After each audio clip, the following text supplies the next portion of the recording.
বিয়ের আগে মাকে দেখতাম যখনই কচুর বড়া ভাজতো রান্নার শেষে, ঠিক যখনই নিভে নিভে আগুনটা থাকতো তখনই কিন্তু মা কচুর বড়া ভাজতো। এইভাবে কচু শাকের বড়াগুলো গোল গোল করে কেটে নিয়ে লবণ দিয়ে মাখিয়ে রাখতো। তারপর সুন্দর করে বড়াগুলো চৌকার উপরে দিয়ে রাখতো। কড়াইয়ে চৌকার উপরে সুন্দর করে দিয়ে ঢাকনা দিয়ে রাখতো। বেশ নরম তুলতুলে হয়ে যেত, কারণ উনুনের রান্না। আর যখন আগুনটা নিভে যায়, একদম নিভে নিভে আগুনে কচুর বড়াগুলো খুবই নরম তুলতুলে হয়ে যেত, সিদ্ধ হয়ে যেত, ভালো করে ওটা বয়েল হতো। কিন্তু আমরা এখন তো আর সেই উনুন পাই না, আমরা তো এখন গ্যাসে রান্না করি।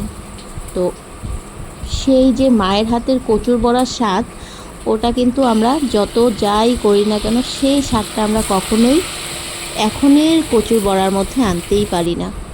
কারণ মা রান্না করতো উনুনে, আর মা উনুনেই রান্না করুক আর গ্যাসেই রান্না করুক, মায়ের হাতের রান্না তো মায়ের হাতেই রান্না, সেটার মতো আর কারো হাতের রান্নাই হবে না। মায়ের হাতের রান্নার স্বাদই আলাদা।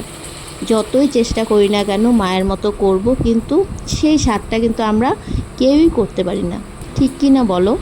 তোমরা একটু জানিও তো আমি ঠিক বলেছি কি না।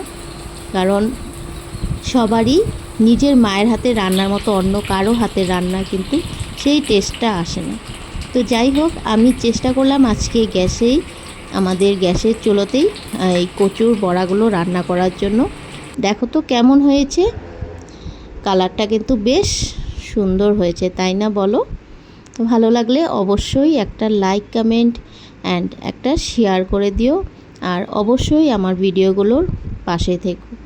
ওকে, তো থ্যাংক ইউ সো মাচ। সবাই অনেকটা সাপোর্ট করছো, এভাবেই সবাই পাশে থেকো। Thank you.